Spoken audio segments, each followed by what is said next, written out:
Welcome to Bible Telling, Story of the Week. We are continuing through the exciting stories of David. We're still in that section where King Saul is chasing after them.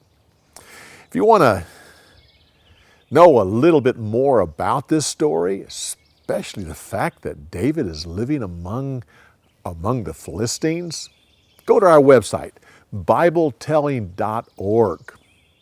There you'll see up in the right-hand corner a logo for the story of the week. Click on that and you'll come to a page and you'll see several choices, and one of them is called Story Insights. Click on that and allow me to tell you a little bit more about the customs and times and what's going on in the story. I think you'll enjoy that. But for now, listen to the story called Stained by the Stuff. Enjoy the story.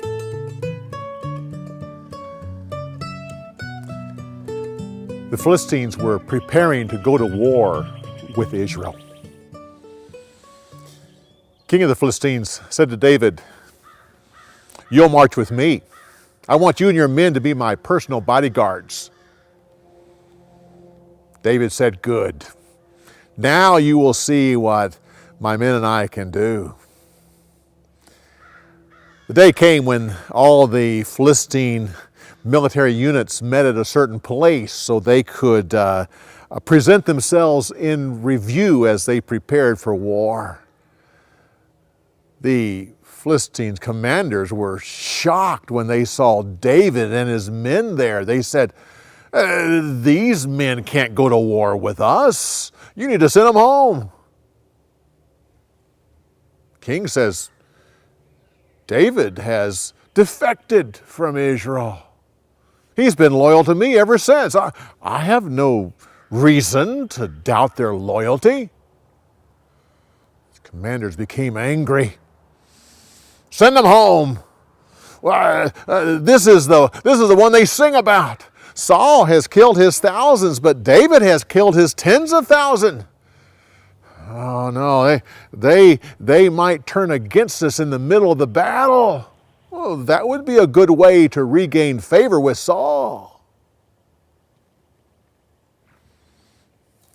King went to David and said,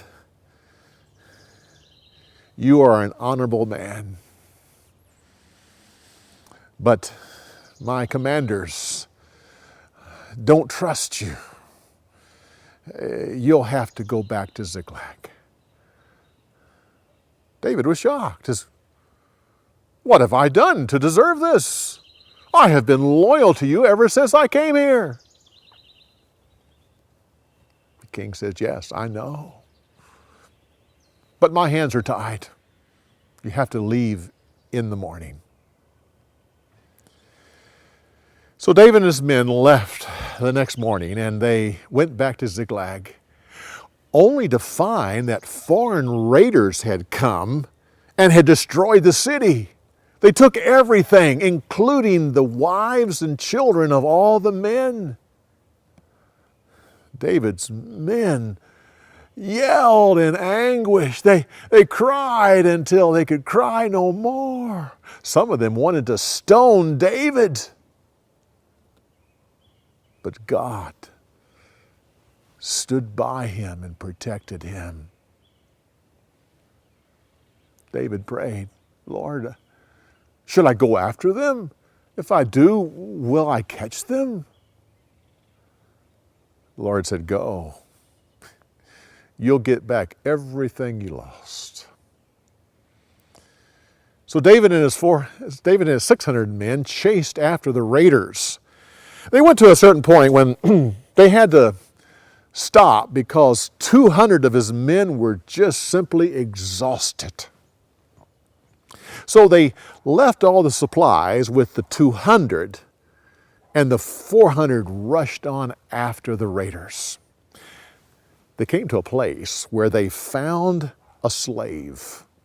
He had been a slave of the raiders, but he had gotten sick, so they just left him to die. He hadn't eaten for 3 days. They gave him food and water and helped revive him. Finally, David said, "Can you lead us to the raiders?" He said, "I can lead you to the raiders, but you must promise me. First of all, you must promise me that you will not kill me. Secondly, you must promise that you'll not give me back to them." David agreed. The slave led David and his army directly to the raiders. They were celebrating for all the plunder they had gotten from the Philistines and from the Israelites. Suddenly, David attacked without warning. His men just about killed all of the raiders. Only a few were able to escape. They got back everything that they had lost, including their wives and children. They went back to where the 200 men were watching the supplies. The 400 said, "We can give the 200 back their wives and children, but the extra plunder that we got, they weren't with us. They didn't go to battle." David said, "No, this is wrong. This is wrong. God gave us a great victory today, and we will share equally with those who stayed by the supplies so that we could fight." And so, it became a law in Israel from that day forward.